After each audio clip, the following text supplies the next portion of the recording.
Good evening, members of ICDA and guests who've joined us. Thank you for joining on time.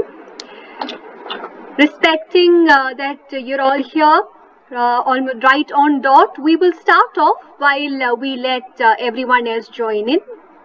Let me take a minute to formally introduce our guest.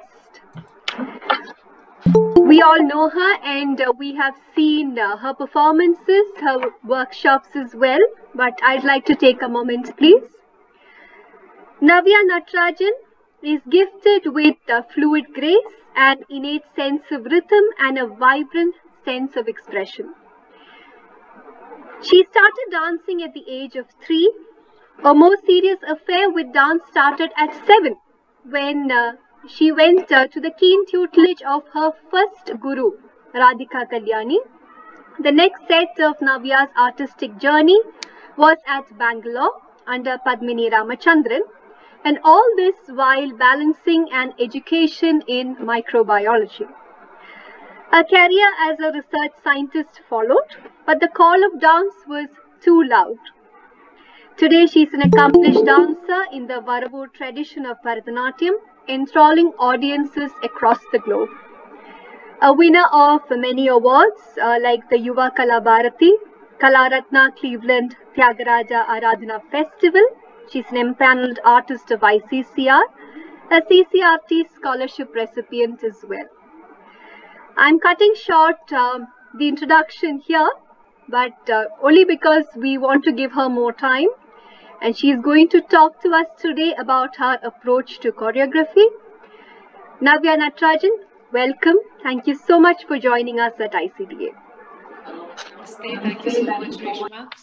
I must thank you for this because it's on these kind of platforms that we actually get to interact with fellow artists, and also a very it's a way to kind of exchange and discuss the creative ideas that one may have. So kudos to you and your team for actually creating such forums, during these strange times that we live in. So thank you so much for inviting me and letting me be a part of this endeavor of your team.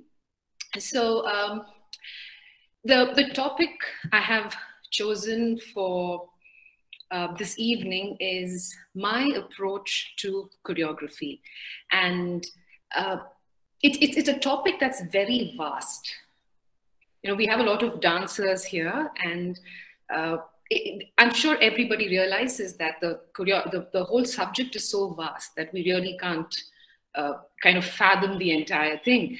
And it is also that it's a very personal journey that the artist embarks on, right? And so I personally believe that it is a very exciting and very challenging journey. At the same time, it's extremely exasperating. I'm sure a lot of artists would vouch for that because, there are times when you come up with a concept and you really don't know how to translate that into dance. And then sometimes you just don't have the concept itself. You just draw a blank. So where do you start it from? So the whole process can be exasperating, but I must say it is one of the most rewarding experiences one can have, because imagine even to get an idea is such a blessing, right? It's a real blessing that you can even kind of formulate an idea in your head. So from the very inception of an idea to conceiving it, and then to translate that into dance, and then to perform it, that entire process actually demands one to invest their time, their energy, and above all, the focused attention to it. You have to immerse yourself in the process. You have to marinate yourself in the process and mull over it over and over again to actually come out with a beautiful, even if it's a 5-minute piece, it takes a lot to actually translate that into dance. So that's why I feel it's one of the most rewarding experiences. And each one has a very different take on it. Time, age, experience, and everything changes. Your perspective changes. So the piece that you probably have done, let's say, a couple of years back may not resonate with you now.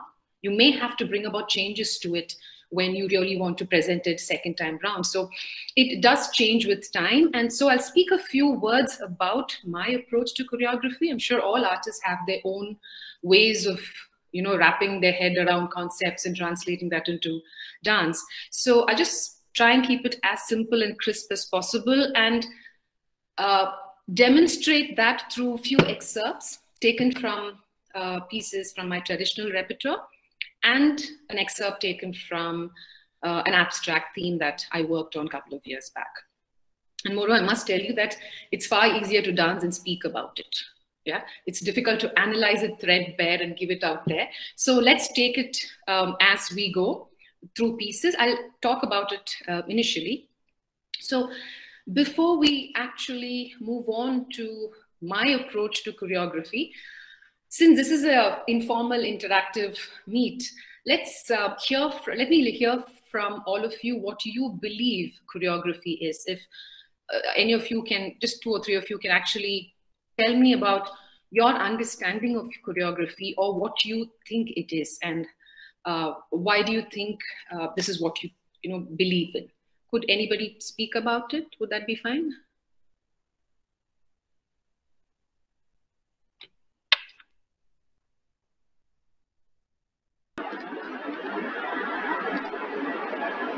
I request the members of the audience to shoot your questions. In case you have a problem with your mic, please feel free to type it down as well as in chat.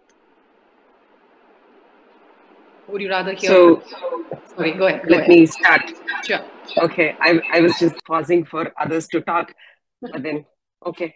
All right. So my idea about choreography is to understand, like in a layman terms, understand the piece in various levels of the conveyed meaning, the straight meaning, and the one that is implied. Probably get deeper into the history of the poet, when it was supposed to be composed, and then come up with suitable steps and expressions for that. So it's just as simple as that. That's my take on it. Very nice. Thank you so much. Thank you so much. Thank you. That's very nice. Anybody else? Or should I just go ahead? Can you all come on? It'll be great if you could actually have your videos on. Otherwise, I feel I'm talking to myself or to Reshma, or I have some of my relatives here. So it's good if you can come online. Great. Thank you so much. Only if you're comfortable, no issues. At times, you might see me going back to my notes because I tend to go on a tangent and then I may not stick to our topic. So please excuse me. Navia, I think we do have a question. Oh, okay, sure. Go ahead. Yeah, go ahead, please. This is Nritya Vivida by Rasika. Yeah. Go. Actually, I don't have a question. I want to answer ma'am's question. What is choreography? For me, it's like, first, when you visualize something on anything, like whether it's takita, so how I can do takita in different ways, and if there is any meaning attached to that particular bowl or takita, whatever, then how I can interpret that and how I can present it in terms of various jatis and then songs with the help of music to the audience, and then to convey particular message through your choreography, if it's possible. That's what I believe. Very nice. I think I've got a two interesting response to the question, both of it valid. And that's why I put forward this question, because choreography, like I said, initially, it's such a vast topic. How does one even wrap their heads around it, right? So for some of us, like how I heard from, if I'm not mistaken, Lavanya, yes. So she said, she actually spoke, if I can crystallize what she said, she spoke about the emotional aspect. Am I right, Lavanya? How to kind of delineate that? Yeah? Yes, of course. Yes. Yeah. Okay. And what I hear from Rasika is the nritta aspect, the rhythmic portion of dance. So essentially, we've actually covered the two essential aspects, important aspects of the art form, which is nritta, the rhythmic portion, and abhinaya, which is the lyrical interpretation. Both of it is valid here. So if you look at it in simpler terms, It's basically what we're trying to say is we're designing or creating movements, yeah, in space with the purpose of expressing an idea or an emotion. Can we kind of talk, that's what I was talking about. So this is a very simple definition of choreography, right? Designing your space with the purpose of expressing an emotion or concept. So if you actually think of the word choreography, this was actually a Western, it was used in ballet. It was much later in recent years that we've started using it in our Indian classical terms. So it was group choreography that they called it then. You had a choreographer and then he had a team. He or she had a team. And now we also have solo choreographic works, right? So in group, if you realize, like how Rasika was saying, if it's a pakita, then we amplify it. In group, we tend to do what? A particular movement can be enhanced by the involvement of multiple dancing bodies, isn't it? And in that, you can have formations of, what do you say, many permutations and combinations. You can use dimensions, you can use different levels, you can explore different dimensions in group choreography, because you're actually involving multiple bodies. You are also involving a lot of energies, their weaknesses, their strength, all of it. However, when it comes to solo, what's happening is it's just that one body, right? So that artist, he or she, has to embody the entire idea. What is the concept? So he or she's actually entrusted with the responsibility of carrying the entire choreography on their shoulder. So the way they move, the way they express becomes very important. So that's something I wanted to discuss about in a fleeting manner, about solo and group choreography. And it's also interesting because I've worked with a lot of, I'm basically a solo artist and I do my choreographies, but I've also worked with stalwarts who've included me as a part of their productions. And it is very interesting to see them, how they translate their solo choreographic works onto group and vice versa. So the dynamics involved, the kind of a relation between bodies changes, So that's something that maybe perhaps when you guys start working on choreographic works, can look into that, because it's a very exciting journey when you play around with these things. So now coming to the approach to choreography, many a times I have found myself watching my mentors, the great stalwarts and great choreographers on stage, and I've wondered, what inspires these people to actually come up with this concept? Yeah. How are they thinking? How are they, for example, if they, let's say they take a piece from the traditional repertoire, how do they bring freshness to that piece? You may have seen people do it n number of times, but there are certain choreographers who bring in freshness to that piece in the way they delineate those lines. They have probably picked on a particular word from that line, which opens up a plethora of ideas for them. And so many a times I have sat there completely in awe, wondering what inspires these people. And why I'm saying that is I've spoken to them and, they say inspiration is crucial in an artist's life. And there's no dearth of inspiration, trust me. There's practically no dearth of inspiration. We have to open ourselves to it. We have to be sensitive to it. We all empathetic. So empathy plays a role. Being sensitive plays a role, and how much you're willing to be open without any biases, without any opinions, just staying open, observing the world around and absorbing what is around you. That becomes very important because, you could, many a times, at least for me, I've been inspired by people on the road as well, because sometimes you just look at them and you wonder, what is that conversation that they're having there? How is their body language? You could just roll out a window and just look out. How sometimes you see people in traffic jams having all kinds of faces. And it's very interesting to watch because you never know when that kind of clicks in one of your choreographic works. Travel, then sculptures, paintings. Actually, I got a very good opportunity. It was actually a commissioned work by Natyarangam, which is a dance wing of Nardagana Sabha. And they had commissioned a work for 5 artists. I was fortunate to be one of those, where you actually have to interpret the painting of an artist and translate that into dance.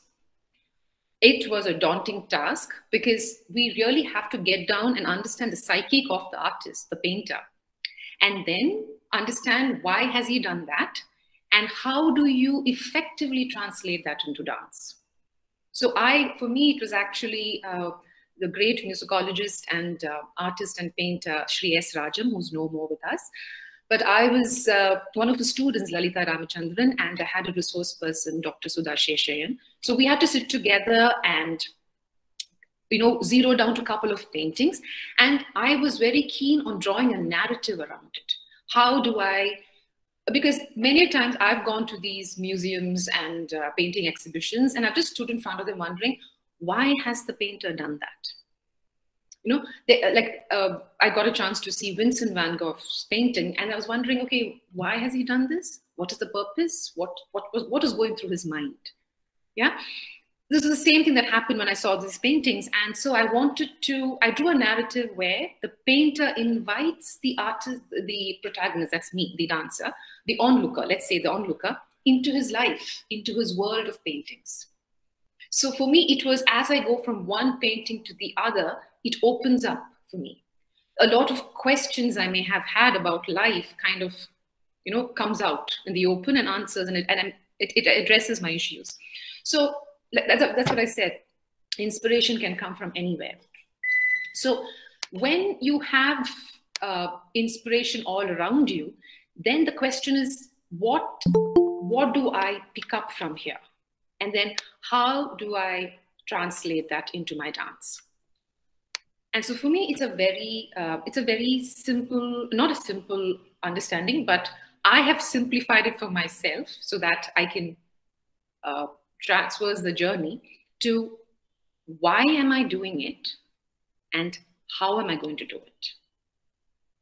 Yeah. So why am I taking this up in the first place? The question is, when I question myself, the thing is, when I ask why, I am actually questioning my intent. The intent behind performing that piece, or the intent behind doing that concept. So unless I am that convinced, I will not be able to translate that into dance. Sometimes what happens is you could come across a poem, and then that poem could either question it, you could question it. Sometimes it gives you an answer to your question. It may resonate with some thought process of yours, or if you're taking some characters from, let's say, mythology or epic, they too had their struggles. So sometimes those struggles, sometimes the quests, and sometimes their character, it's never black or white, they have gray shades. So these kind of things could be running at the back of your head. And when you distill out a concept, you have to be sure why you're doing this. So you're basically coming down to the intent behind the concept.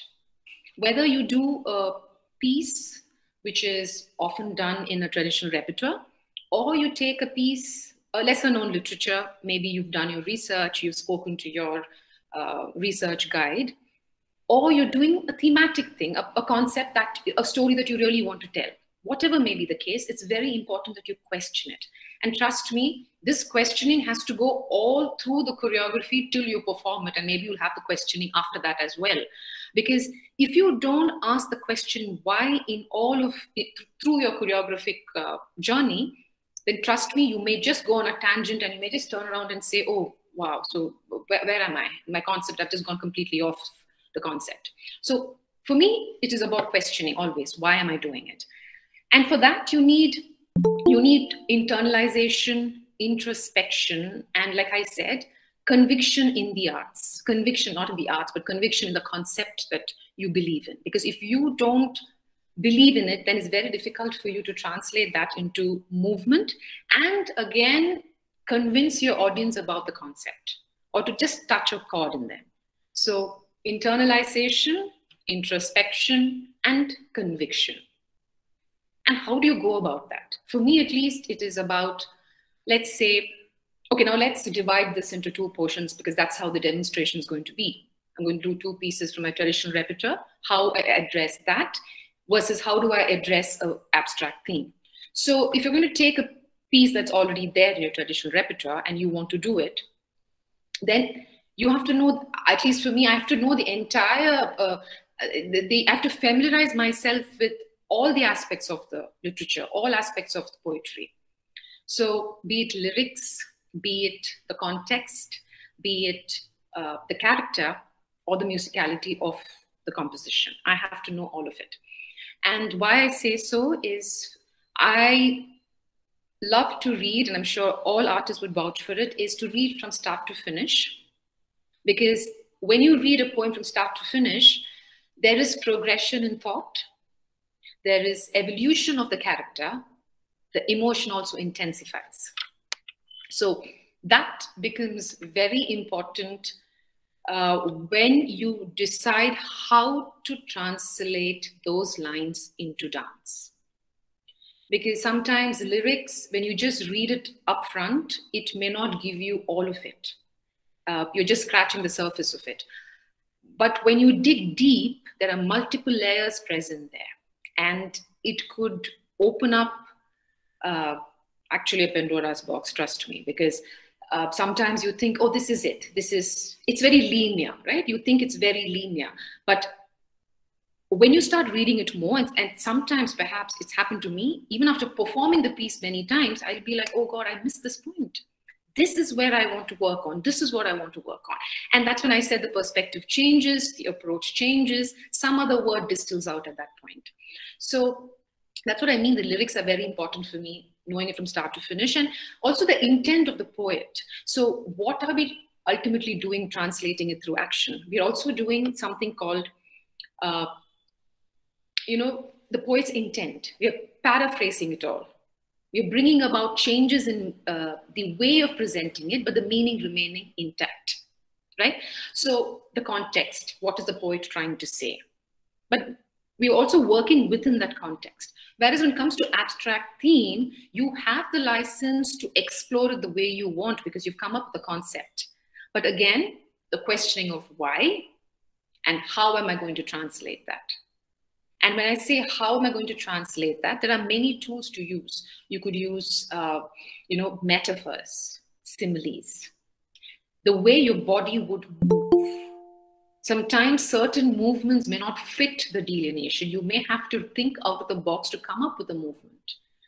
The way you're using your hands, your hastas. You may think, okay, this is the way, this hasta means this. But in the concept, is it fitting in the concept? How can you tweak it a bit more to make it more apt? How do you bring about facial expressions, which could be very different from your normal way of expressing it? Yeah, so these are things I play around with. So let me just start off with one of the pieces that I have worked on. It is Swami Nanunda Nadime. It is Varnam in Natakurunji, set to Adi Talam, a composition of Papanasam Shivan. And here, the devotee says, I'm sure most of you know it's a Varnam, so it's coming from our traditional repertoire. The devotee says, Swami, Naan undan adimai, yendre ulagamellam ariyume. O Lord, the entire world is aware of the fact that I am your ardent devotee. So the second line goes, Tamadam seyyamal bandarul madhor panga bhudesha. So tamadam means delay, seyyamal, without. So without further delay, please bless me, O Lord, whose better half is Parvati and who is the universal Godhead, right? So here, when I kept reading it, there are the different ways of delineating it. But for me, what I felt was, what is the word that's standing out for me? That was tamadam, delay. and Vandarul, come and bless me. So for me, these two, as I was reading the lyrics, these two were standing out. So then what I decided was, I was like, okay, let me try and work on these two aspects. So Tamadam, which is delay, talks about the concept of time, right? The concept of time comes in, and him showering his love or blessings come in. So how do I connect these two things? So for that, what I used is I was reading a poetry. It's actually a Malayalam poetry, Surya Kanti. And I was inspired by that because the sunflower is waiting for the sun. She says, I am in love with you, but is he in love with me? I don't know. So I thought I could use that metaphor where I use Surya Kanti. I'll show you the bit, but the sunflower is waiting for the sun. So she says, I am waiting for you. So don't delay, because if the sun sets, then I fade. The second thing I've used there is she says her state, her plight is akin to that of parched earth. She says, I am like parched earth, waiting to quench its thirst. And who can quench it? None other than Lord himself, by showering his love on her. So this is the line that I will be delineating now. And then after that, we could have an interaction. And then I have another two or three more excerpts. And as I do each excerpt, we can discuss. Yeah, just give me a minute. I'll mute myself because I need to get the music going.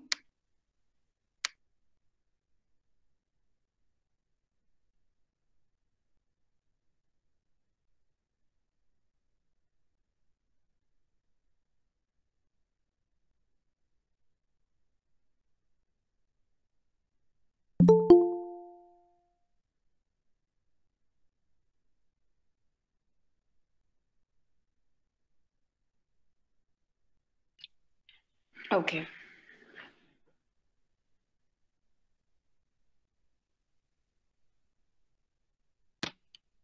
So if I dance here, is it clear?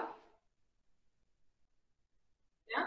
I'm so sorry. I was supposed to be doing it in my dance class, but because of power issue, the UPS is facing some problem there. So is this, you can see it, right? It's clear.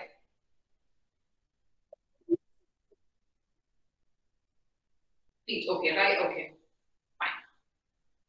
And even if I go down, will you be able to see? Yes, okay. Great. And can you tell me if you're able to hear the music? Yeah? Okay, great.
மாதோர்பங்க பூதேஜ தாமதம் செய்யாமல் வந்தருள் மாதோர்பங்க பூதேஜ தாமதம் செய்யாமல் வந்தருள் மாதோர்பங்க பூதேஜ.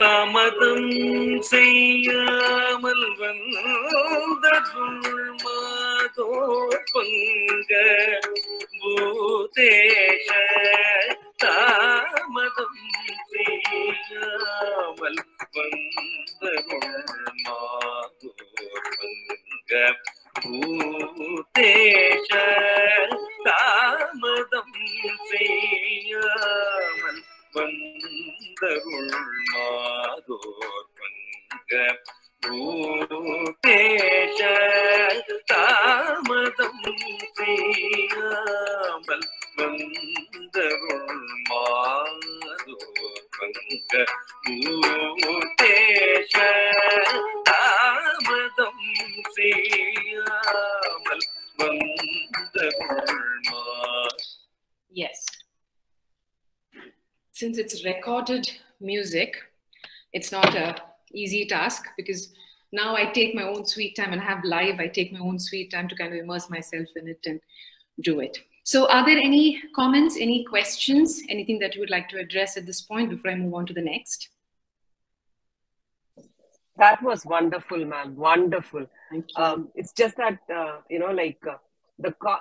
that's what, when you initially said that we have to have a good reading, I was thinking, I'm reading the poet's lines again and again, but I'm getting the, now you said some other poem, from some other place you got that inspiration, and that was amazing.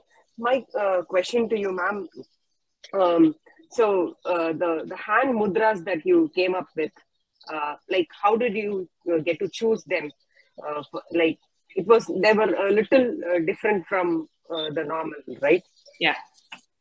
Yes. So thank you so much, Lavanya, for that feedback.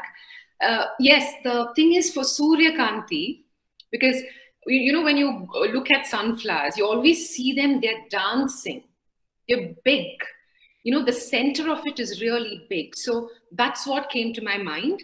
And I tried all different ways of showing, because we always show lotus like this, right? So I didn't want that to come in the way of showing Surya Kanti, because sometimes we show lotus also.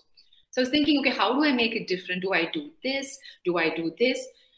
And then I felt, okay, I feel very comfortable showing the sunflower this way.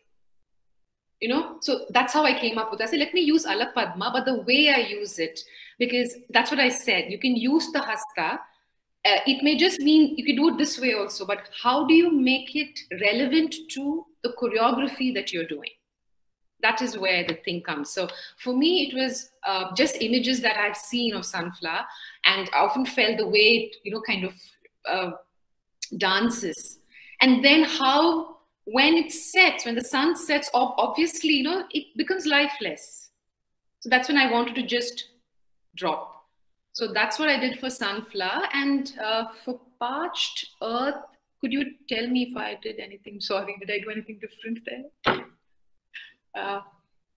Was there any different hasta? Because I was trying to show that, it's like this. There's nothing there left. It's lifeless. Parched earth has no shower. So I just said that without the shower, it's all broken into pieces. And then when it starts, when you get that shower, is when you blossom. Everything blossoms. So that's how I came up with the hastas. Thank you. Shall I move on to the next? Yes, please. You answered. Okay, sure. Thank you. Thank you. When I said different, I never meant to say that, I wasn't No. I meant in a nice way only, but only thing I was trying to figure out, did I do anything else different? Because I like it when I work on a hasta and somebody sees, okay, that's different. No, I didn't. I didn't mistake it. I was actually asking you. So the next is again from the same line. It says, the line goes thus, Namamvrita Paname Yen Jeevaname Yendru Nambineni. So he says, Namamvrita, like we say Namamvali, the chants of the Lord, the names, different names. He says, I believe that chanting your name is the essence of my life. Namamvrita Paname Yen Jeevaname, my life. Yendru Nambinene. I firmly believe that reciting your name is my purpose. So again, there are different ways of delineating it. For me, when I read it over and over again, I felt that me as a child and as I was growing up, my parents always told me that when you're going through the worst, the only person who can help you is your Lord. As when you're growing up, you hear this, right? You hold on to his feet and he will help you tide over these difficult moments. That came to my mind. And also these things that you hear that, even if you're really accelerated and you're happy, you also have to stay grounded. You have to be very aligned. You just can't just take off. You still have to be rooted. So these are thoughts and images that came to me. And how I went about delineating it is, during times of both happiness and sorrow. So when I said En Jeevaname, my life, and what is my life of, what does it consist? Both ups and downs. So during my both times of happiness and joy, holding on to you or reciting your name helps me stay grounded, helps me stay balanced. So that's how I have delineated this line. And in order to show this, I've also taken the aid of another metaphor. So when I show sadness, I have associated that with autumn, the season, because you tend to shed, the trees, they tend to shed their leaves only to renew. They're not dead. They only renew themselves. So you go through sadness, you hold on to whatever grounds you, and then from there you start living again, a different way. And when it comes to happiness, I have associated that with spring, because spring again, everything blossoms, nature is at its bountiful best. So both the times reciting his name, and here I've used his Beetakshara, Om Namah Shivaya, both of it balances, this is how I've said, both of it balances my mind. And what I noticed is this choreography was done ages back, and this is what I said, that I do it the same way, but the way I feel and the way my body moves, at least for me, because I did it recently in Chennai last December for Krishna Gana Sabha, and I revisited this Varnam that I have choreographed many years back. And I wanted to see how do I respond to this Varnam now. It was interesting because, with choreography, what happens is the more, like I told you, marinate yourself in it, you immerse yourself in it, the lesser you say, the better it is. You start editing things off. Initially, when I was quite young, one sentence, I had to keep adding on, how do you say, one meaning after the other, one action after the other. It was full. And I had my mentors come and say, Navia, you need to edit it. You need to simplify it. Because they had that experience, I didn't. But now as I am going through it, I'm like, wow, this is what it meant. This is how I need to edit it. So this time when I did, I felt totally different. Of course, that was live, and now this is recorded. So I still have to push through the music. So please forgive me for that. But you can look into the choreography and let me know, yeah? Give me a minute again.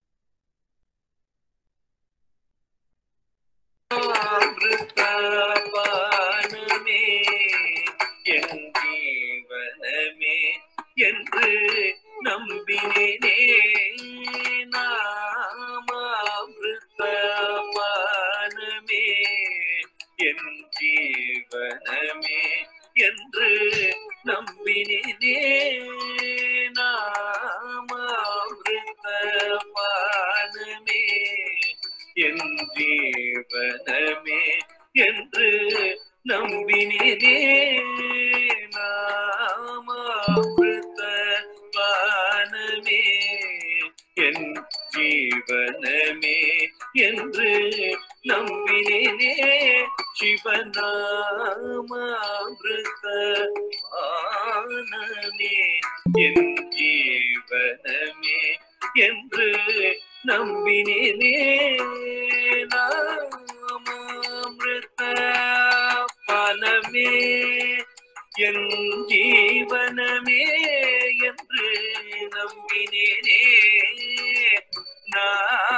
நாமாமிருத பானமே என் ஜீவனமே என்று நம்பினேனே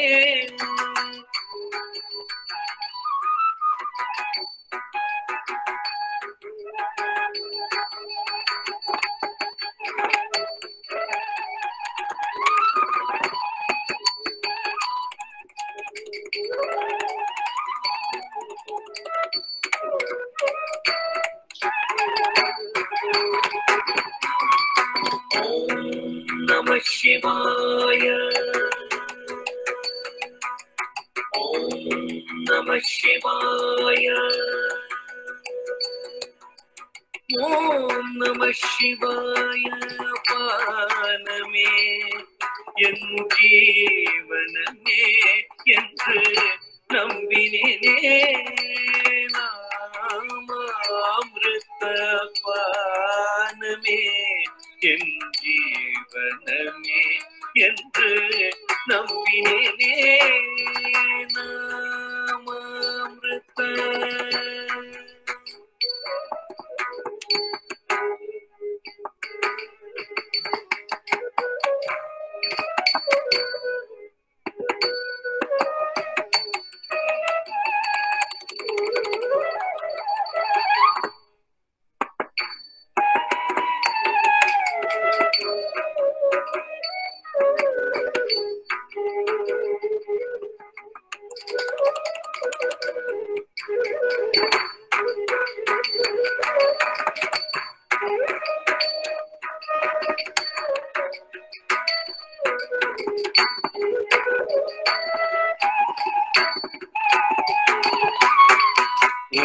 Namah Shivaya, Om Namah Shivaya, Om Namah Shivaya, Om Namah Shivaya, Om Namah Shivaya, Paname en jeevaname என்று நம்பினேனே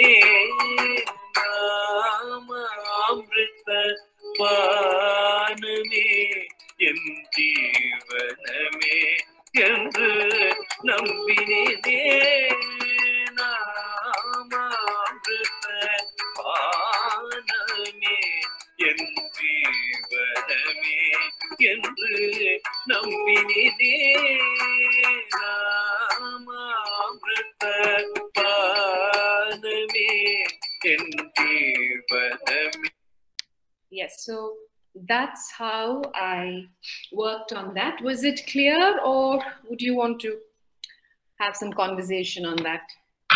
The more conversations we have, the better it is for us, because I also learn a lot through these interactions. So please feel free to even comment or even tell me, Navia, this just didn't work for me. Please feel free, no problem. As a choreographer, we just have to be open to feedbacks and whatnot. Yeah, please feel free. No comments? All good?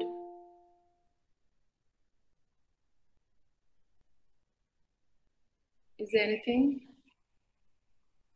Hey, sorry. 2 questions. It looks like I'm only talking, but is it okay? No, go ahead, which is good. Let's have some conversation. Thank you. The first question was, oh my God, in a rush, I forgot my question. That's fine. All right, I remembered. Yeah. The 2 things that you told. One is initially your choreography was packed and later you started to edit. Can you please explain a little bit with an example as to like how you did earlier and how you did now? That's my first question. Once you answer, I'll go to the second question. Okay. Okay, no, that's actually an interesting question because now I'm going back years to figure out how it was then. What I can say to that is I don't know exactly the kind of actions I did, but the way I connected to it has changed. And I know very clearly that, I don't know if you noticed, there's a one particular thing where I did this when things are really bad and I feel like I'm being crushed and things are being thrown around. That was something that I added recently. Because when a couple of years back, I would just show unhappiness, but I wouldn't show what it was doing to the person. You know, I would just say things are hurting, I'm unhappy, I'm sad. But at that point, I didn't know what that sadness was, let's say, doing to the soul. And I don't know now, it has changed because I feel that kind of hurt or sadness kind of tears you apart. You really feel torn, you feel broken. And then I felt when the leaves are strewn around that, you know, the devotee feels that she is crushed and her pieces are lying around. So she says, I don't want it anymore. I don't want to live anymore because I'm all around, I'm fragmented. So that is what has changed. I can clearly see that that has changed. And even in the happiness part, I'm not able to, I think it's the way I am performing it now. But in the sadness part, I very clearly remember that this is the change that has... Navya, probably adding one more dimension to Lavanya's question. See, as dancers and choreographers, how do we know what to cut out or edit? Which is that part? Because everything might be interesting to us, good to us. So how to basically realize that this is the one that probably can be avoided? Yes, that's a kind of that's a battle that I think we as choreographers and artists will have it till we take our last breath. Trust me, because every time you come up with a choreography, you're bound to load it with all your ideas, with all imagination. You just want it to blossom like nobody has seen this choreography before because it's your baby, right? But as you perform it and as you start getting constructive, and I'm harping on constructive because you're going to get brickbats as well. So you decide what you want to filter out. But when you get those comments, I at least sit with them and I say, okay, this is what was told. Is this working for me? And then how am I feeling about it? After that's been set aside, I actually perform it many times. It's not that I've done once and I just shelve it saying, no, I need to try something new. That doesn't happen with me.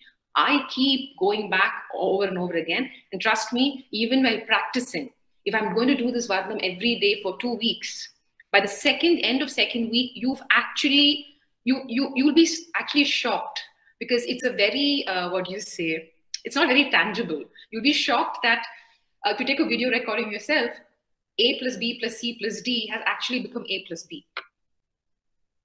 So you will have to use, again, like I said, conviction has to be there, how much of it you believe in it. And then how do I edit it? Bringing just the essence of that line. Because again, we have to keep the poet's intent in mind. What is his intention? And when you keep the intent in mind, and you also know you have the license as an artist to explore within that framework, there are all kinds of possibilities. And if you feel that this works for me, then I would urge all of us to just keep doing it till it crystallizes. Literally, like, we say distillation process, right? It distills with time and with marinating in that same piece over and over again. And the beauty is that, because even after doing 10 years, you're like, wow, this feels new to me, because it's refreshing for me, because I see how I've changed as a person and I see how my actions have changed. So yeah, I hope that answers your question. I think yes, may I? Yes. I had one more question. The question is about, like, it will connect. There were two comments you received initially when you asked about choreography, right? So this question is about the second comment that you received. So the two examples that you took were all Abhinaya. How about Nritta? You mean in Nritta passages? In Nritta, like, how do you approach Nritta? Yes, that's a good question, because actually in the last excerpt that I'll be doing on my thematic thing, you will see the Nritta coming into play. For example, in this, if I'm doing the same Varnam, I can tell you in this Varnam, there is a last line which says, the fourth line says, Natanamadum Sevadi, Darisanam, saying that all I want to have is a glimpse of that dancing feet of yours. So for that, what I did is I came across some of the chollas that were used for the Ananda Tandava of Lord Shiva. I came across that because I had visited one of the temples, and I had got these tiny booklets which spoke about different, in a small way, they spoke about different, the Rudra Tandava, and the different Tandavas of Lord Shiva. And I had bought this much before I choreographed this piece. And then I suddenly remembered I had this book. So I was just reading up on Ananda Tandava, because it's pertinent to the Varnam, right? So I was reading, and then I came across these chollas, which says, Tam, Bhimi, Drimita, Ta, Ta, Dhang, Ta, Kitta, Dhumma, Kitta, Ta, Ton, Dhridita, Ton. And I was fascinated by the cholla, because you don't hear these chollas frequently. So I sat with my Natuvanar, Prasanna Kumar from Bangalore, and I asked him, I said, I want to show the Ananda Tandava, but I want to show also, because the Varnam is, it's not all, see, we're talking about the Lord, but we can't forget who's talking about the Lord. The devotee is talking about the Lord. So you also need to bring in the essence of the devotee in that Jati, I said. So we sat together after a lot of edits and going back and forth. We came up with a Jati where it talks of the Ananda Tandava. It says Ida the Padam. So he also talks about how he lifted his leg and how the devotee sees that. And then from there, instead of having Aradi, I went straight away into the music, because it says Endra Ananda Natanamadum Sevadi. So Jatis, I'm talking about the Varnam specifically. So you can also play around with Nritta there. You know, so it becomes more apt, but not every time, because I felt that Jati suited the emotion that was following it. So hence I took that up. But if it was for a Jati prior to these, like these other lines, I wouldn't have done that. So you also have to use your discretion as to what will fit where. What kind of Jati will fit where? Even if it is, let's say, if the thematic thing that I'm going to do now, you can use Jatis also to show emotions. Because I've seen a lot of people use Jatis to show struggles, to show violence. You can also show very, soft Jatis to show love. So it is how you use it. So you should first know what that emotion is and what does it entail. How should the Jati and the phrases be? It should be sitting well with the emotion. They can't be two ends of a spectrum. Then it's not going to come together. So when you're using rhythm also, you have to be extremely careful in the way you're using it, especially if it is concept-based. Now, if you're doing a Varnam, then that Jati, of course, as you grow older, you also understand that you hold on to the thread when you go through the Jatis as well. It's not that you suddenly forget the Varnam Sahitya and you just jump to the Jati and then it's all smiles. No, you have to keep the thread going, but that comes with age. But I don't know if I've answered your question. I went on a tangent, if I'm not mistaken. Did I answer your question? Yes, and will we be fortunate to see that particular piece? Okay, I was not. I don't know if I can show it in this small space, the Jati. But let me do one thing. Let me move on to my the earthen pot, the thematic one, and there I will show you how I've done the Jati. So let's watch that, and then if time permits and I feel I am comfortable in this limited space, then I would be more than happy to show you. Will that be okay? Sure. Okay. The floor is all yours. Thank you. So before I move on to the earthen pot, can I take 5 minutes to show you how I've used a metaphor in a Sringara Varnam? Do we have time? Please. Okay. So I'll show you, because the earlier one, what you saw was the devotional aspect. You can use metaphors to also delineate Sringara Varnams, and very often we use it because sometimes you're unable to touch that. There are these very sublime emotions which are very difficult to dance out. So you take the aid of metaphors. So this is from the Varnam Sami Ninne Kori Nanura. It's Ashtaraga Malika Varnam in Rupakatalam, a composition of Ponnaya Pillai of the Thanjavur Quartet. And it's the beginning lines go thus: Sami Ninne Kori Nanura. That's saying, oh Lord, Sami, Ninne Kori Nanura. I fervently believe that you are the only one in my life. This is on Sri Brihadishwara. The second line is what I'm going to delineate. It is Sada Neevu Nannelu Kora. Sada means always. Sada, Neevu, you. Nannelu, me. Kora, bless. So again, I kept reading it. And the two words that came out was Sada, Nannelu Kora.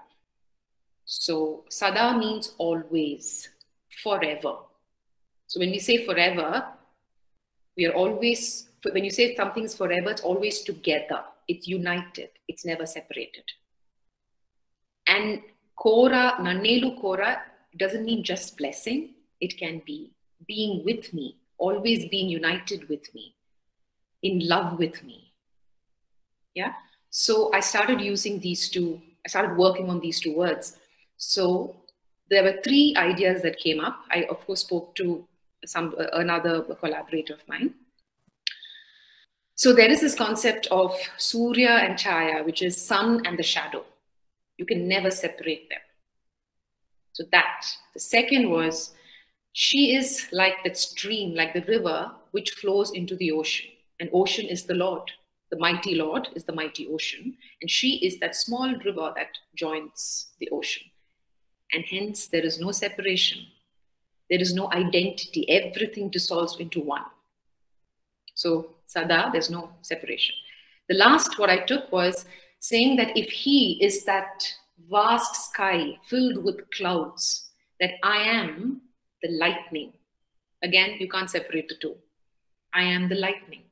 So let us always be together. We can never be separated. Yeah. So I will delineate these lines and then we can move on to any questions.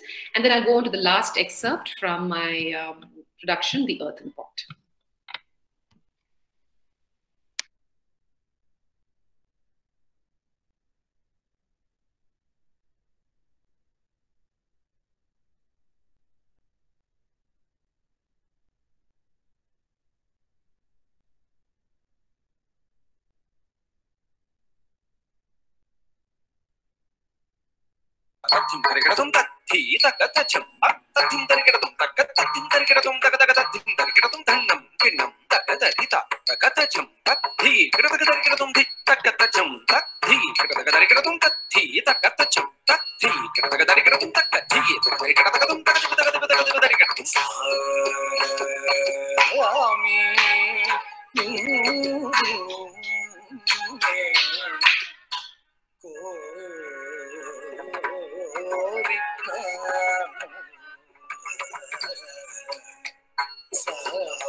So that was a way of showing it.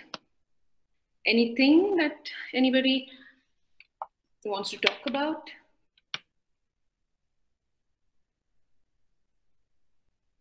Any comments? Is there a question? Okay.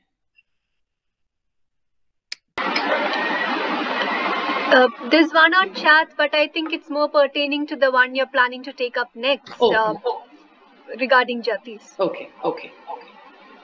Anything anybody would want to comment, say?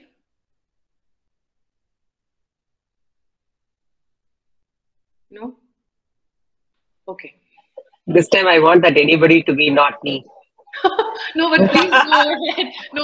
Let's. It's okay. Please go ahead. No problem. There's nothing wrong in it. They'll get more attention. Thank you. I'll just wait for the Jati portion. Okay, fine.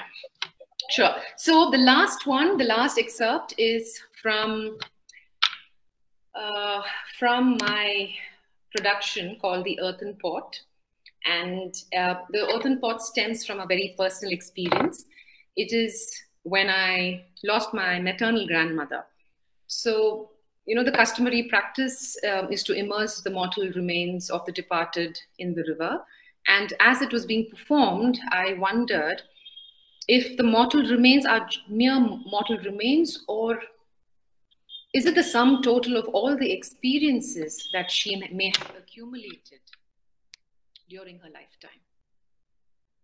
So it was a question that I was asking myself, because most often we say that death is the end, but I at that point felt that perhaps it's not the end, but it is where they move on, because they evolve. When you're on earth, you go through battles, you go through issues, but you're given a choice, either to address those issues or to take flight, right? So when you address these issues, you move on, you evolve, and perhaps that's what goes into the pot. Or is that what goes into the pot, was my question.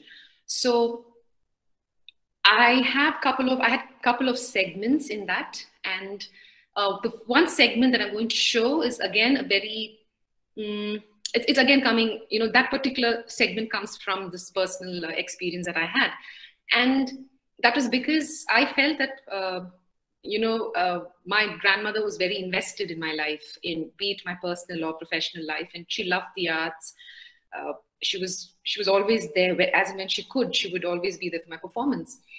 And at one point, what happened is, life, everybody goes through their lives, and so did I. And at some point, I just, maybe I kind of moved away from her. I didn't kind of invest my time or energy in that. And then when she was, she was in her deathbed, and I distinctly remember that I had this conversation, but not with words, but through emotions, where she was just looking at me and I was looking at her, and I was asking for forgiveness because I was suffering with guilt that I wasn't there for her. And I felt that the only way that I could move on is perhaps forgiving myself and her, and those were the emotions that went through my life, through my mind. And so with the help of my aunt, Geeta Balakrishnan, we came up with this a little bit of a write-up, and I'll just read that write-up and then I will do it. So it says, the earthen pot, what the caterpillar calls the end of the world, the butterfly calls the beginning. The earthen pot is a depiction of one's soul's journey through varied experiences, leading her to self-awareness. Our experiences of life make us who we are. Various experiences trigger various emotions. The episode that I'm going to talk about. Sometimes as we navigate through life, seeking greener pastures, we tend to forget our loved ones, where we came from, our roots. This episode depicts how the protagonist had moved away from a dear one who nurtured her, and all that the loved one needed was a smile, a warm hug. And when the loved one is no more, the protagonist goes through a gamut of emotions, sense of guilt and regret. She struggles to confront these emotions. So, and then the story moves on. I don't want to read it all out because it's not relevant now. So I hope you understood what it is about. It is about the protagonist, and she's nurtured by her loved one, and at one point she moves away from the loved one, and the impact that has when the loved one goes, the impact it has on the protagonist. So here I have used a metaphor. I think I just want to see if, now that you've seen how I think and you've seen the process, would it be fair if I ask all of you to see it and then tell me what came out of it, rather than me telling you what I've done? Yes? Yeah, can I get a thumbs up? So that, yeah, that's okay. I know I'm again putting myself out there in a very vulnerable position, but it's okay. But that's the joy of the choreographer. You can get ideas and see if it worked or not, and then if it doesn't, then I move on, work further. Yeah. So this will be the last excerpt, and after which we can interact. You can bombard me with questions or comments, whatever. Yeah. So this is a little longer piece. And I'm actually going to use, like how you asked me for Jati, I'm going to use this diagonal, what do you say?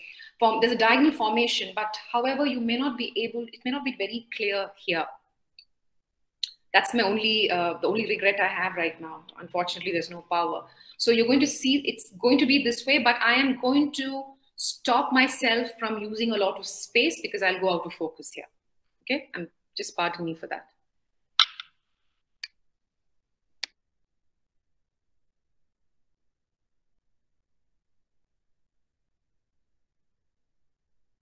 And one more thing I've done here is I've used written poetry, English poetry, again written by my aunt, Geeta. So that should actually give you a prelude to what the Sancharis are going to be like. Okay.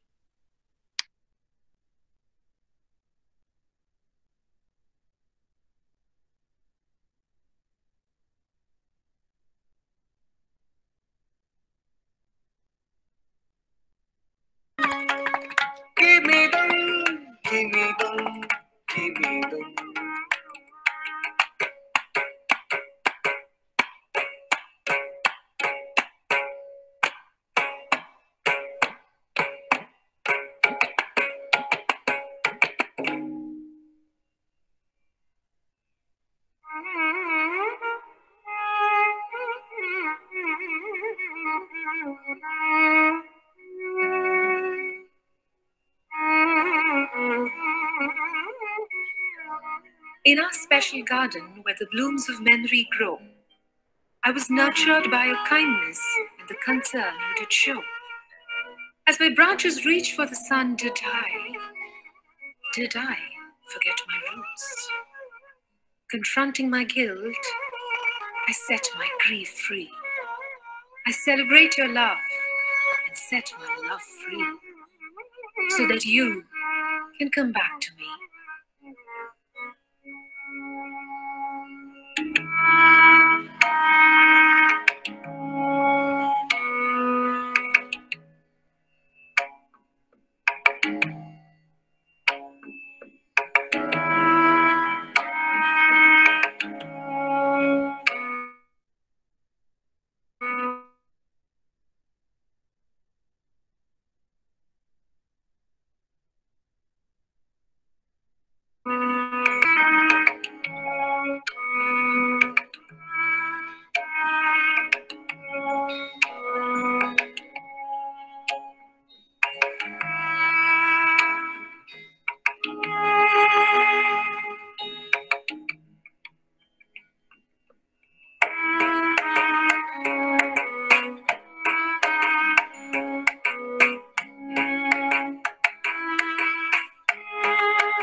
ऐकिमिच्छसि मनसि मधुरक्षीणे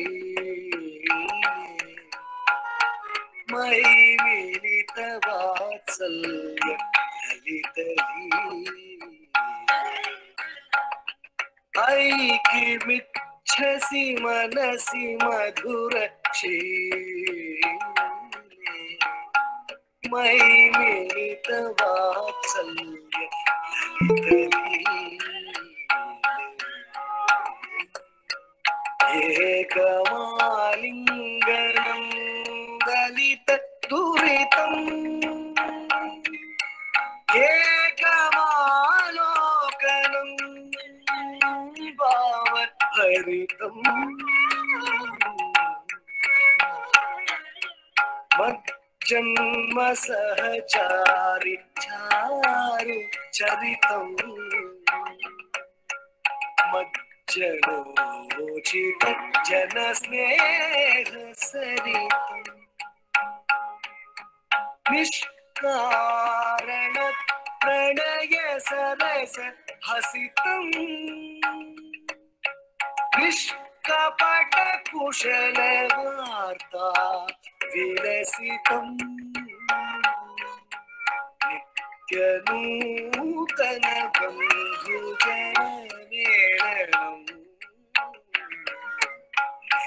निर्बला जला जल करालम्बनम्.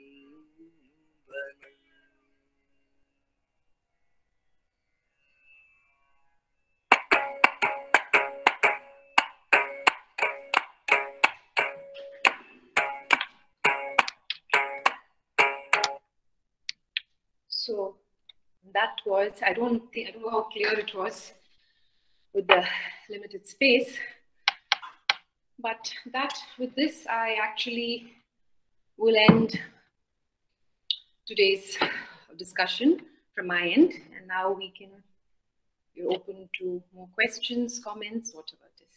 Yeah. Oh yeah, but for That was beautiful. Yeah? Beautiful. That was beautiful. Thank you. So was In a it way, like evident? what I am currently running through, you had answers for that. Okay, I'm glad. That's awesome. Thank you. So was it clear what I was trying to do, what I was trying to say? Of course. Yeah. Could you see that what was the metaphor? So pretty much you explained it before you could start. So the roots, and you could just see that. So the thing I'm trying to say is that is when it's difficult to see, when you have that space. The Jati was used for the protagonist moving away from her roots, from who nurtured her. Yes. And suddenly that vanishes, and then you go through it. So this is how. So when it comes to thematic, then your body also changes. The kind of movements you use, that also changes. So yes.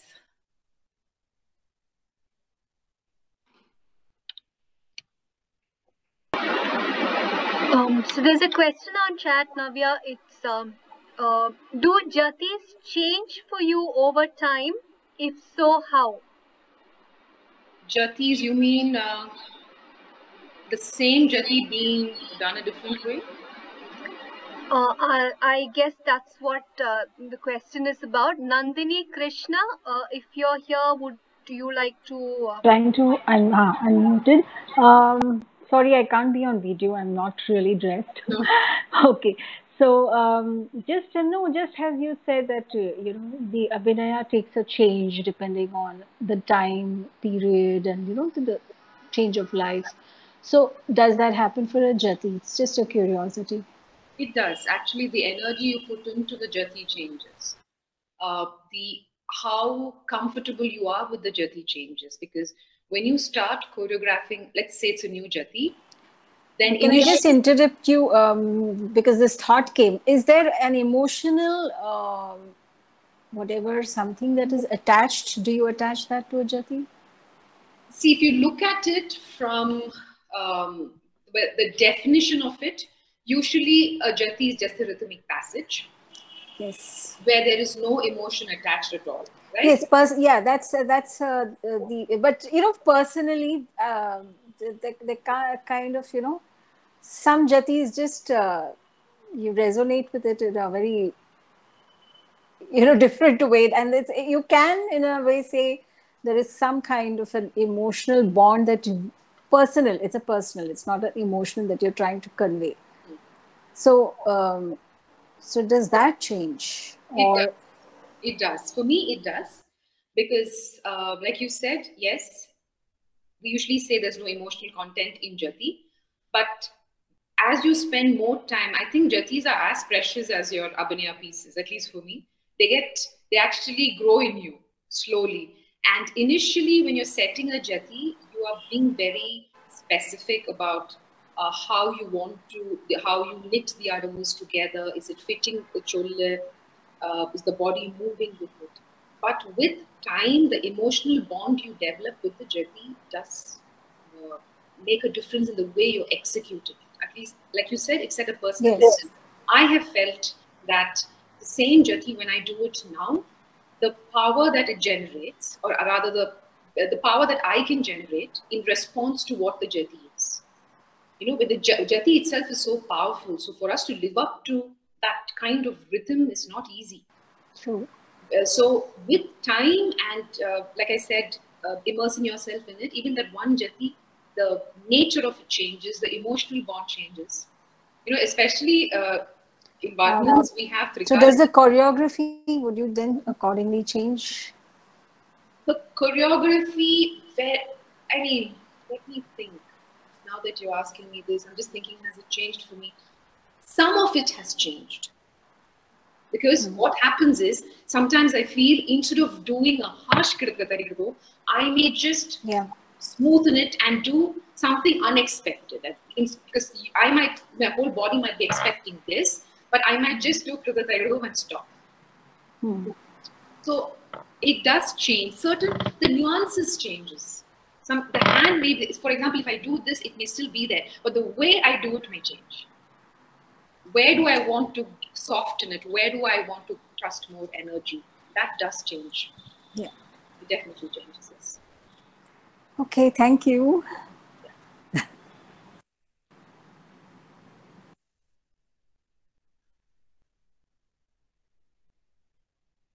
May I ask you a very tough question? Sure. I know it's a very tough question. You can choose not to answer that also, no problem. Sure. It's just, like I'm finding ways and means to come out of whatever I'm facing.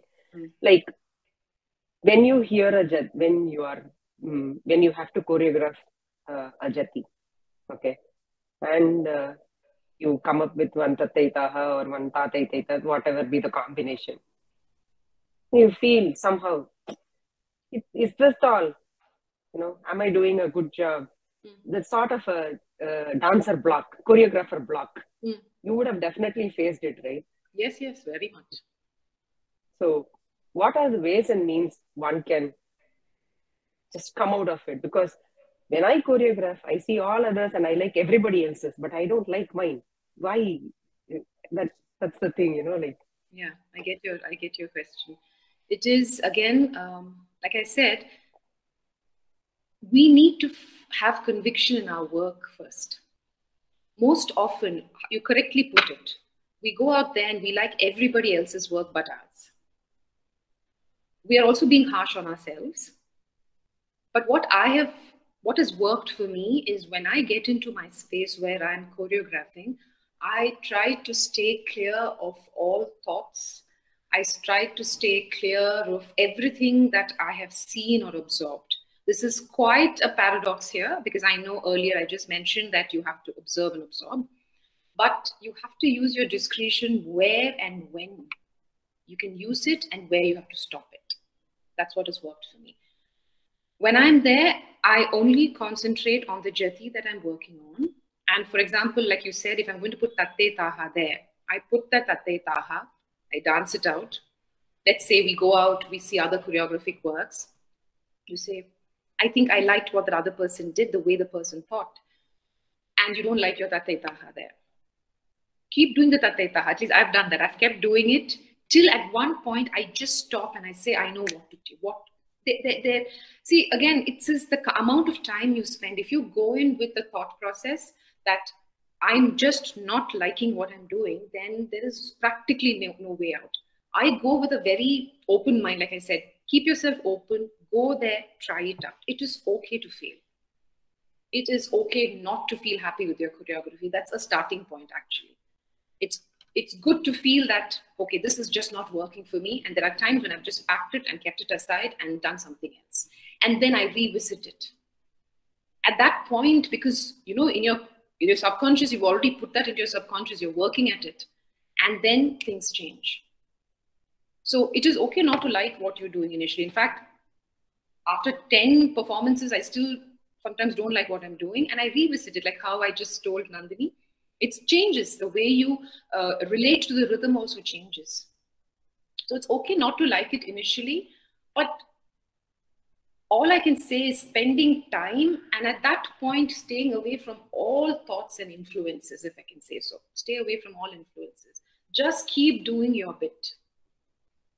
And at some point, you yourself will see how to change it, and you'll be convinced about it. You'll say, because trust me, when you perform a Jati, you are bound to get comments on your choreography saying you probably should have put this and you should have put this kanaka, because if you did this kanaka and that kanaka, that combination would have worked.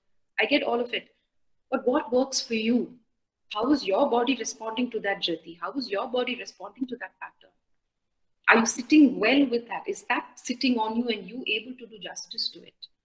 And then later on, you can bring about changes, but work hard in a way that you also, and of course, I also show it to my mentors. I get my feedback from mentors, but ultimately it's your work after a while. So being open, absorbing everything, but when you come back to your space, work at it first and then let other things come into the picture. I don't know whether I've helped you in this process, but that's my take on things. It's a very, it's something that you can't place your hand on. It keeps changing with time. Is this convincing enough? Or would you? Sort of. Okay. I see that you want to be convinced about what you're doing, right? No, that will follow if I get new ideas, like those fresh, new, sort of. I don't know. Maybe I'm not expressing me enough. If it is choreographer block for a nritta piece. Yes, that is bound to come, and I have faced it even in my Jati that I just spoke about Shiva. I was thinking, how do I, because those tam, dhimi, dhrumita, they're laden with sound and energy. So if I just do tam, dhimi, dhrumita, just like this, I may not give that impact. Though I would have started off with the tateta, I would have done tam, dhimi, dhrumita. And then I sit back saying, okay, that's not helping, that's not helping. Then I came up with this tam, dhimi, dhrumita, ta, ta, ta, dhang. I tried it out. And I said, okay, now it's speaking to me. Then I went to the next line and even tam, yeah. So even where some areas I had to leap. Initially, I was not leaping. Initially, I was just staying seated. Then I realized that this thing requires me to jump. So then I changed it to that. So it's going to take a lot of time. Choreographer's block is something that we really can't avoid. That's why I told you it's going to be very frustrating initially, even after many years. And that's why I told till you take your last breath, one takes the last breath, it is frustrating because it's a constant search. You're constantly searching. You're constantly seeking. Will this work? Will that work? Will this? And in the process, you are going to lose your, wits because I've really thrown tantrums. I've gotten emotional about it because it's a piece that's so important to me. Why isn't it happening? But it's a question of being patient, giving it time, and letting it flow to you. You have to let it flow to you. Because if you stop it, let the block happen, let it happen. But it will go. I can assure you that. And the frustration is a good thing, actually speaking, because otherwise you'll be very happy in your own little space. And the frustration actually helps you think out of the box, pushes you from your comfort zone. And you have to be prepared for these struggles. But that's the beauty. When you go through those, when you're kind of pushing those boundaries and those comfort zones, is when you find different ways of doing it. And that's the, let's say, that's the euphoria at the end of it. So I can only hope that you can break free from the limiting thoughts or the limiting things that are limiting you. Try and break free. Just give it a shot. Try and break free and give it a week's time. After that, go into something else. Give it another week's time. But as choreographers, as artists, we have no other choice but to push ourselves. Like I always tell my students, I said, this journey isn't an easy one. It isn't an easy one. However, if you're willing to go with the flow, then it will answer you for sure. I can assure you that. Thank you.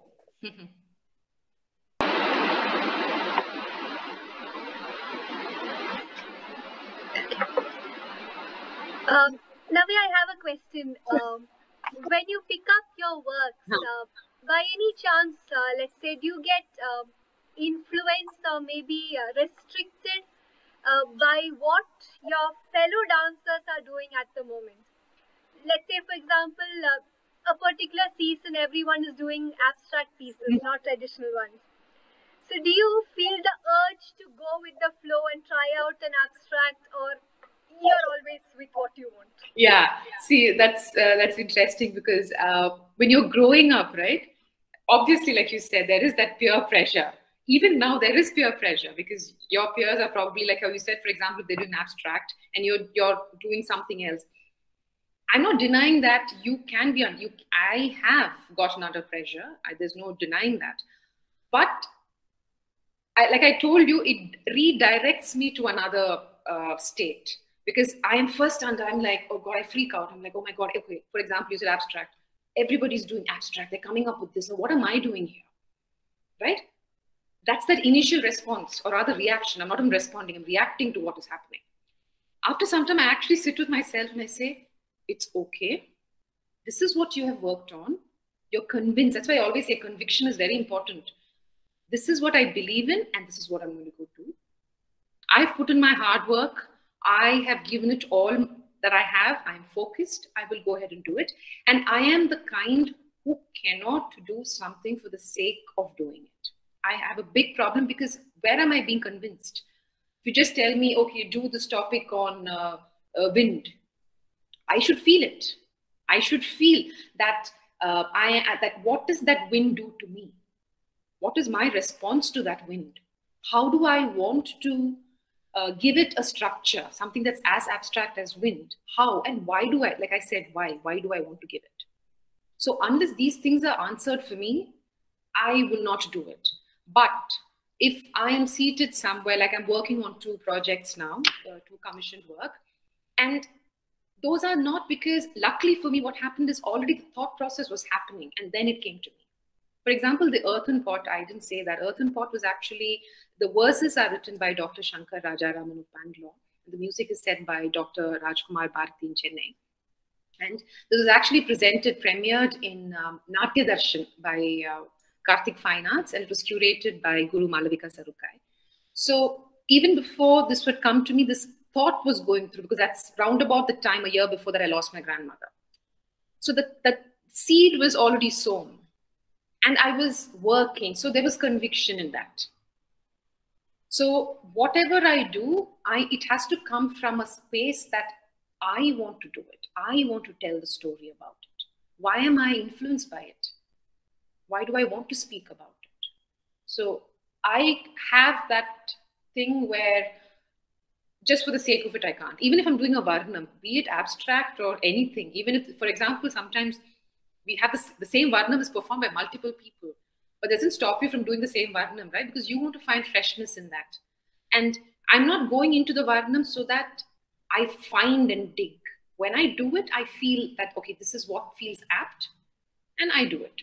So to answer your question, it is, yes, initially there is that sudden stress. It's like, oof, and it's a reaction, right? And then I sit with myself and say, it's okay. Please do what you believe in, and so that at least that you do well, you know, you put your best foot forward. So, yeah.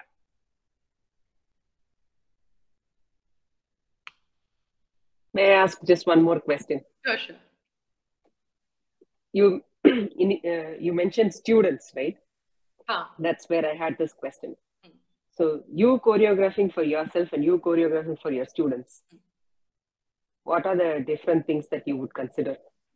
Will you sit and work on it and then force the student to do, or you know certain students will be good at in this part of Nritta or that Nritta, whatever it is, you know your student better.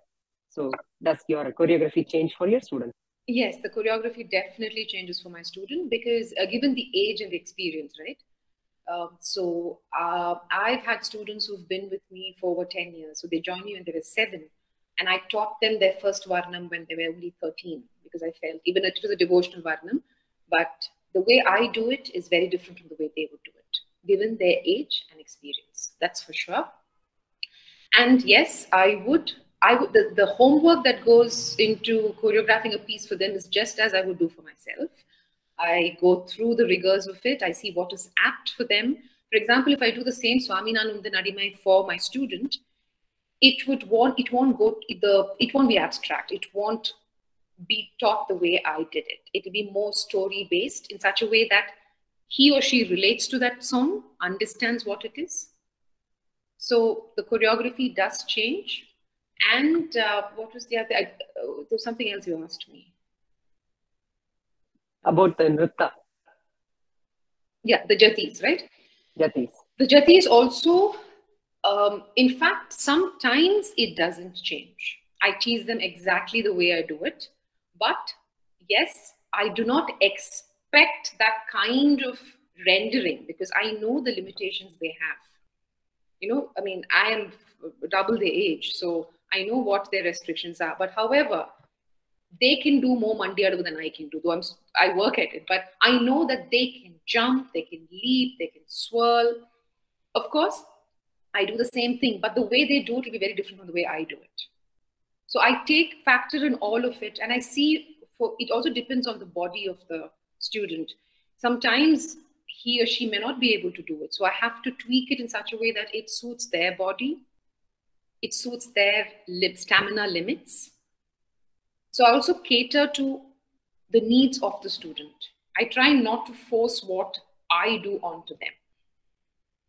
I take into consideration the age, the capacity, the ability of the student.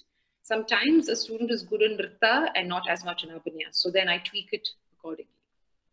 So it does change when it comes to your students, yes. And sometimes there are times when I feel, you know, sometimes there are these children who are emotionally very mature. So then I change it. Even if they're the same age, 2 15-year-olds could be very different emotionally also. Some of them are able to take it, some of them are unable to take it. So instead of making them feel that they're unable to do it, you may as well tweak it and let them explore it for themselves after that. You have to allow that exploration for the student as well. Because you can't just put them, you give it to them and then let them slowly try and own it. Let them also explore. And then you see how they journey through that piece. That's also a very interesting observation to be made. Yeah. Beautiful. Thank you. We do have some comments in chat. Sure. Most of everyone saying thank you to you. Yeah. Well said, wise words. Thank you. Okay. Thank you so much.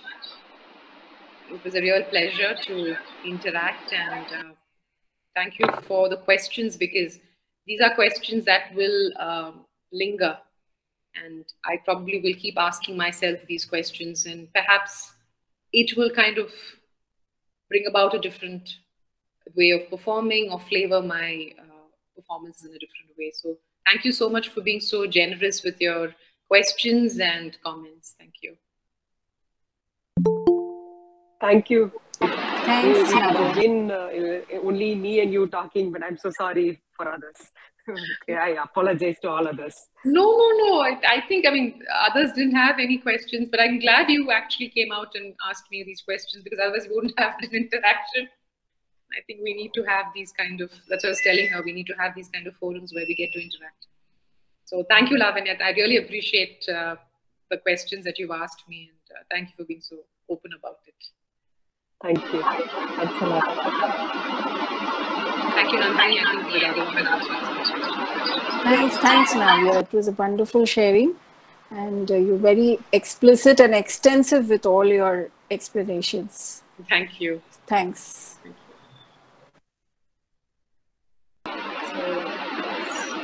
Looks like we can wrap. Sure. I don't see any more questions. Yeah, sure. Navia, thank you so much for being with us and also sharing your thoughts and ideas. It really brought in a lot of information as well.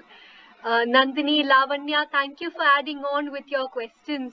It's really an honor to have you, Navia, and for spending so much time and I think just letting it out all for us. Thank you so much. Thank you so much. I'm glad. Thank you.